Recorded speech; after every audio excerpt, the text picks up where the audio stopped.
welcome. Another interview here at Agile Open SoCal 2014. We're here with Dave Cornelius.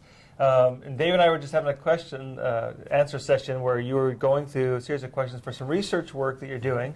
I found it very interesting. Can you tell us a little bit about what you're looking into, if that's all right? Yeah, no, it's perfect. I'm looking into Agile beyond the business setting. And how are people using Agile outside of the business setting in terms of their personal life? Looking at different ways that people are having experiences with that, and how will that really transform their lives? You know, in terms of psychologically, exactly how will the application of the practices of Agile enable people to be more productive, have a better outcome? Yeah. Planning vacations, planning weddings, you know, even students in school, you know, how will they use that to enable better projects? Right. And so that's my focus and my interest right now as a researcher. It's really how do we use this great practice that has allowed businesses to go from being very unproductive, where you have individuals who are not collaborating and interacting, to taking that and bringing that into the real world where it becomes part of our daily lives. Yeah, which is great. So you actually, following that, you have done some work with high schoolers. Yes. Where they've applied it to their own lives. Can you tell us some about what you've seen happen with them and the feedback you've gotten from them? Oh, it's been awesome. We had the experience this past spring in 2014 to get out and work with some high school students in LA, working with Holman CDC. And it was really interesting. At first, I was really kind of hesitant to teach the kids Scrum, because I wasn't sure how they would actually use that.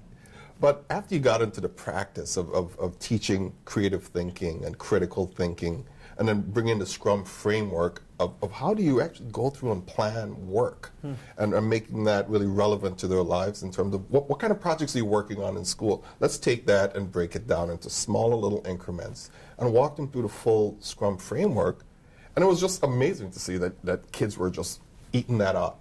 And it was interesting that they started taking on the lingo.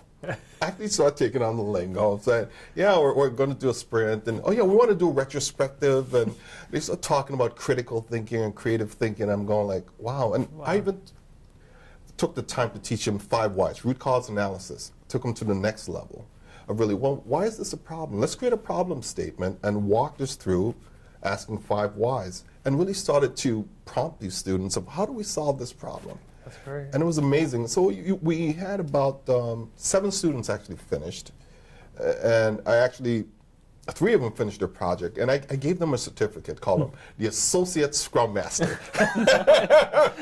Gave them something to take home and show to their parents, and the pride was amazing. Just looking at students, how they were really getting into it. And the feedback from them was positive, I imagine. Oh, the feedback from the students, but also the feedback from the people from Holman CDC. And going like, are you going to come back and teach next year? Are you going to come? I said, for sure, I'll put something together. So I've created a new program called 5 Saturdays. It takes, we use this program 5 Saturdays, 3 hours per session, of really teaching the students how do you really apply Scrum in your life.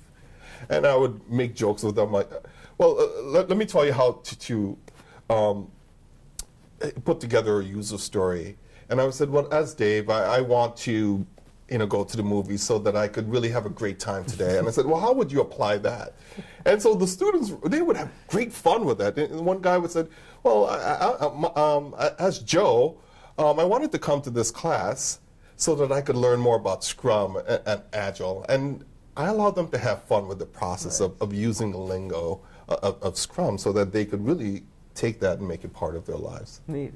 Yeah. Now, shifting gears a little bit, because I'd mentioned to you this morning when everyone was filing in for the Agile Open event, I was looking on your website, and it got all this amazing stuff going on around the PMI and around mapping some of the stuff to Agile, and you've done a couple of presentations, and now you're going to be at the PMI conference in Phoenix. Yes, Phoenix in October. Yeah, tell us some about what you're presenting there, and what's the feedback been on the presentations you've done before, folks that have listened to it. What's this all about?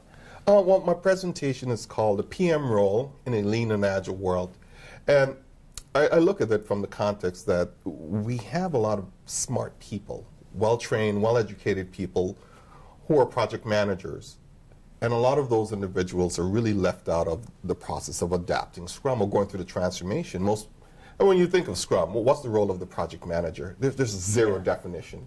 And the definition is that all of their responsibilities are really shifted to the Scrum team. And I'm going like, wait a minute. Let's have all brains on deck. And so in this white paper that I put together called the PM Role in a Lean and Agile World, I used the Scale Agile framework as a way of looking at solving problems on an enterprise level. Because I see that as the greatest opportunity for a project manager to plug in multiple levels. So from a portfolio, from a program, down to the team execution level. There are many different ways that a project manager could come in and add value. And so that's the whole premise. And then I did a mapping between the PMI knowledge areas. And so there's about 47 different knowledge areas. And I said, well, how does this really map back into these different areas of SAFe? And I also created another level of abstraction called it, well, you could be a strategic PM, you could be a leading PM, or you could be a lagging PM. So there's 3 different abstractions of how do you participate. And strategic would have you work with portfolio, leading would have you work with program, and lagging works with the Scrum team. So it's really within that context of saying, well, you know what? You're not just a project manager, but you could be strategic, leading, or lagging. And really putting that together so that when the project manager, program manager, or even a project portfolio manager read this white paper, they can say, yeah, there's an opportunity for me to really participate in the Agile process, add value, and be a part of the organization. Because, like I said, we need to have all brains in deck in the environment that we're dealing in right now. Definitely. Yeah, when I was first looking at that, I was reading through, I thought, oh, the lagging PMA. I don't want to be that. Oh, he's talking about the team level. Yeah.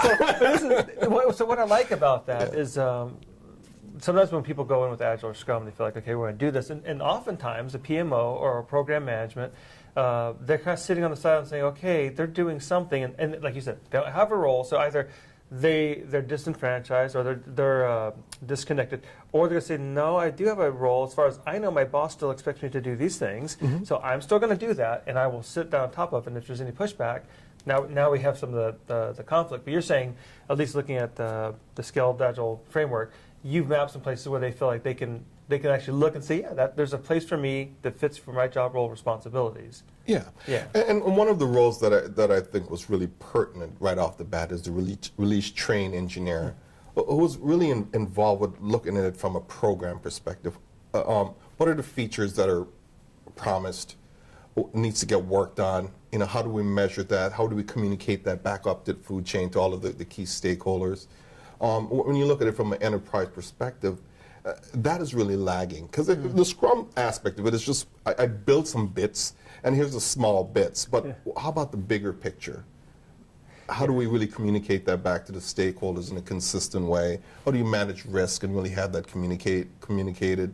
It's really building integration between the various teams, because when you think of an enterprise solution, you have training, right? You have marketing, you have customer support. You have all of these different organizations that play a key role of launching a product to market. And so you need someone who has those skills, those training, that you can bring everyone together and just move this forward. So that's the thought process of, hey, don't leave these people on the sidelines, because they could help the team. And they have a lot of great insights and training. It's amazing how much training you have to go through to become a PMP, a certified project manager. A lot of training, a lot of knowledge. Yeah, a lot of work, for sure. Any sessions that you saw? I know you're primarily doing a lot of connecting and interviewing, part of the research study that you're doing. But did you see any sessions here today that sound interesting, or do you see something around the corner that you are kind of being mindful, saying, hey, folks, keep in mind, watch for this, trends? Certainly for project managers, do you see something either here today or other trends in the marketplace you think this is something to be watching for, that you're interested in? Oh, well, I just went to one session about the unwilling participant. And I've never heard of that. They're never. No resistors, right? But my thought is that we have to build community. I believe community is the central or the core of what would allow us to take agility through the organization. And that community is where people could come together, support each other, and really foster continual learning.